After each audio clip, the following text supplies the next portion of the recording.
नमस्कार मित्रों, आज हम एक ऐसे मुद्दे पर बात करेंगे जिसका जिक्र आते ही अपने देश भारत में जहां अधिकांश लोगों का सीना गर्व से चौड़ा हो जाता है, वहीं दूसरी ओर यहां के ही कुछ लोगों के सीने पर सांप लौटने लगता है। जी हां मित्रों, आश्चर्यजनक किंतु सत्य बात है ये कि जब जब भारत किसी भी क्षेत्र में सफलता के झंडे गाड़ता है, यहीं के कुछ नागरिकों को कतई बर्दाश्त नहीं होता। लेकिन हम और आप हैं ना भारत की हर उस उपलब्धि पर फूल बरसाने के लिए जिसके जरिए अपना देश एक एक कदम तय करता हुआ पुनः दुनिया का पथ प्रदर्शक बनने के अपने सफर पर सफलतापूर्वक बढ़ता चला जा रहा है। आज की वीडियो में हम जानेंगे कि भारत को मिलने जा रही G20 समूह की अध्यक्षता के मायने क्या हैं। लेकिन उससे पहले ये कि क्या है ये G20, कब इसकी शुरुआत हुई और क्या इसका काम है। G20 शिखर सम्मेलन एक ऐसा विषय है मित्रों जिसे आम आदमी अपने मतलब से बाहर का समझकर इसे जानने में रुचि नहीं लेता। लेकिन इसका मतलब ये नहीं है कि ये वाकई में रुचिकर नहीं है। आइए बेहद कम शब्दों में इसके बारे में बेसिक जानकारी लेते हैं। G20 को ग्रुप ऑफ 20 भी कहा जाता है। यह दुनिया के प्रमुख 19 देशों एवं यूरोपियन यूनियन का एक समूह है। समूह के लीडर्स G20 शिखर सम्मेलन में हर साल मिलते हैं और वैश्विक अर्थव्यवस्था को कैसे आगे बढ़ाया जाए इस पर चर्चा करते हैं। इसकी शुरुआत वर्ष 1999 में हुई थी। मित्रों, बेहद इंटरेस्टिंग होगा यह जानना कि इसमें शामिल देशों की कुल GDP दुनिया भर के देशों की 80% है।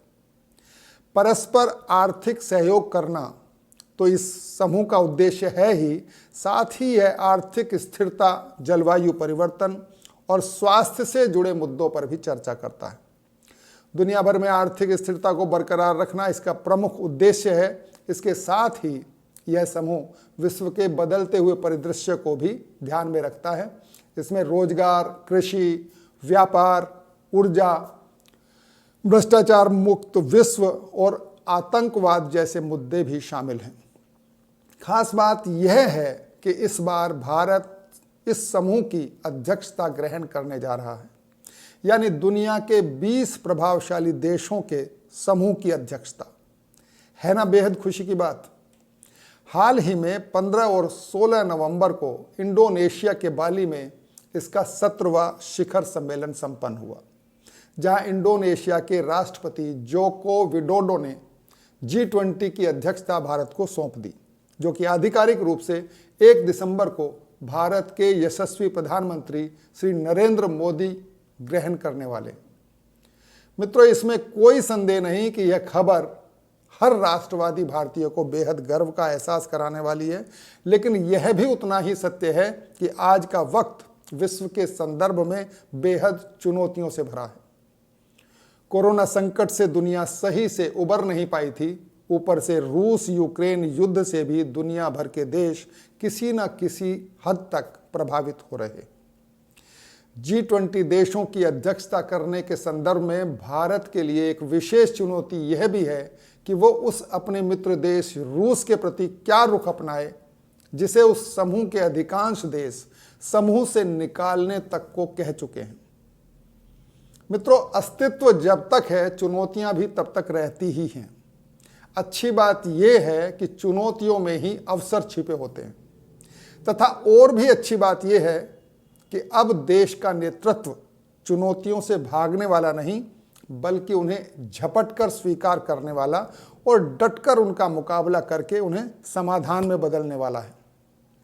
अब वो नेहरू वाला समय नहीं है जब भारत को वीटो पावर थाली में सजाकर परोसी जा रही थी और गांधी की मेहरबानी से बने उस प्रथम प्रधानमंत्री ने उसे झंझट समझकर अस्वीकार कर दिया था। अन्यथा आज चीन के स्थान पर हम होते वीटो पावर संपन्न देश। खैर, देर आयत दुरुस्त आयत वाली कहावत है। 75 साल के विलंब से ही सही, हम आज एक सही ट्रैक पर हैं। समूचा विश्व जहां भारत को आशा और विश्वास के साथ निहार रहा है। इस एक बात में अब धीरे धीरे सबका भरोसा बढ़ता जा रहा है कि मोदी है तो मुमकिन है। आज इतना ही। आगे के विषय पर कल चर्चा करेंगे। नमस्कार।